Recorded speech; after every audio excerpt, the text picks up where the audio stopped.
Barrister Mir Mohammad Helal Uddin গণপ্রজাতন্ত্রী বাংলাদেশ সরকারের মাননীয় মন্ত্রীর দায়িত্ব পাওয়ার পর চট্টগ্রাম হাটহাজারীতে ওনার প্রথম সফর।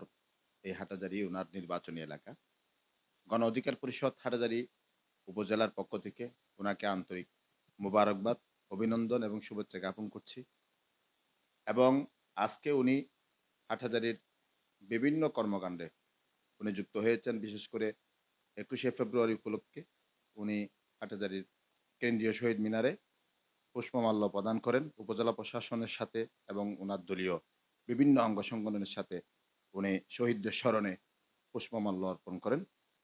সাথে সাথে উপজেলার বিভিন্ন স্তরের প্রশাসনের কর্মকর্তাগণ, বিশেষ করে আইন শৃঙ্খলা বাহিনী এবং উপজেলার নির্বাহী কর্মকর্তা সহ হাটহাজারীর সর্বস্তরের প্রশাসনিক কর্মকর্তার সাথে ওনার মত বিনিময় সভা হয়, যেখানে উনি স্পষ্ট বলেছেন এই হাটহাজারীর মানুষ ওনাকে বিপুল ভোটে ভূমিধস একটি বিজয় এনে দিয়েছেন, যার সম্মান বাংলাদেশের গণপ্রজাতন্ত্রী বাংলাদেশ সরকারের প্রধানমন্ত্রী জনাব তারেক রহমান এই হাটহাজারীর জনগণের বিপুল ভোটের যেই সম্মানিত করেছেন, সেই সম্মান আমাদের জনাব তারেক রহমান ওনাকে পার্বত্য চট্টগ্রাম বিষয়ক মন্ত্রণালয়ের দায়িত্ব দিয়ে আমাদেরকে সম্মানিত করেছেন।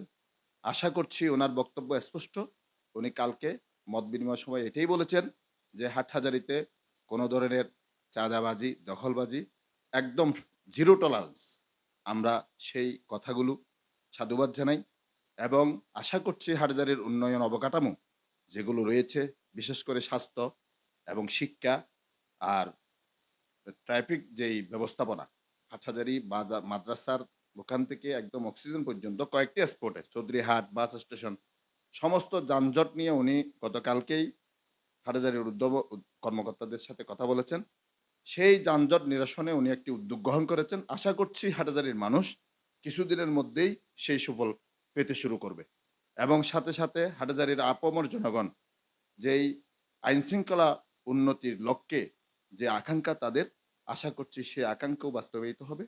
আশা করছি আমরা এই হাটহাজারীর কৃতি সন্তান তরুণ তুর্কি ব্যারিস্টার মীর হেলাল সুস্থ থেকে এবং উনার অবস্থান থেকে এই হাটহাজারীর আগামী ৫ বছরের যেই সুযোগ জনগণ দিয়েছে, এই ৫ বছর হাটহাজারীর উন্নয়ন ক্ষেত্রে উনি অনেক অবদান রাখবেন, সে আশাটুকু রাখছি এবং পাশাপাশি উনাকে আবারও ধন্যবাদ দিচ্ছি। গণ অধিকার পরিষদ হাটহাজারী উপজেলার পক্ষ থেকে আমরা যুগপৎ আন্দোলনে জাতীয়তাবাদী দল বিএনপির সাথে ছিলাম, আছি, আগামীতেও ইনশাআল্লাহ সাথে থেকে হাটহাজারী তথা বাংলাদেশ পুনর্গঠনে আমরা ঐক্যবদ্ধভাবে কাজ করব।